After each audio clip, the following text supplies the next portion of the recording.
ఎడారిలో సెలయేర్లు.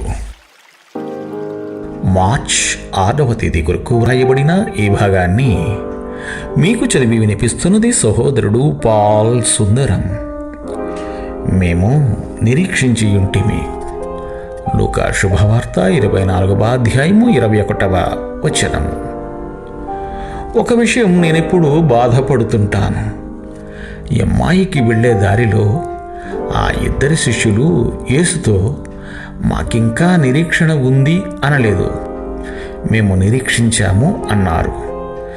ఎంత విచారకరం! ఇది జరిగిపోయింది, కథ అంతమైపోయింది. వాళ్ళు ఇలా అనాల్సింది, పరిస్థితులన్నీ మా నిరీక్షణకి వ్యతిరేకంగా ఉన్నాయి, మా నమ్మకం వ్యర్థమైపోయిందేమో అన్నట్టుగా ఉంది. కానీ మేము మాత్రం ఆయన్ని మళ్ళీ చూస్తామన్న నిరీక్షణను పోగొట్టుకోలేదు. తాము కోల్పోయిన విశ్వాసాన్ని ఆయనకు వెల్లడిస్తూ ఆయనతో నడిచారు. చివరికి ఆయన అవివేకులారా, విశ్వాసరహితులారా అంటూ వాళ్ళని గద్దించవలసి వచ్చింది. ఈ మాటలు మన గురించి కూడా అనే ప్రమాదం ఉంది. సత్యానికి, ప్రేమకి ఆధారభూతుడైన దేవునిలో విశ్వాసాన్ని పోగొట్టుకోనంత కాలము మనం దేన్ని పోగొట్టుకున్నా పర్వాలేదు.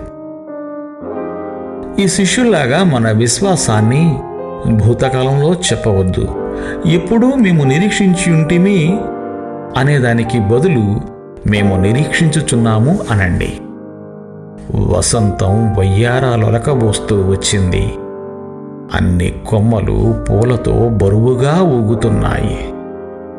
గులాబీలు పూసినప్పుడు నమ్మకముంచాను దేవునిపై, ఇప్పుడు నమ్మకముంచుతున్నాను.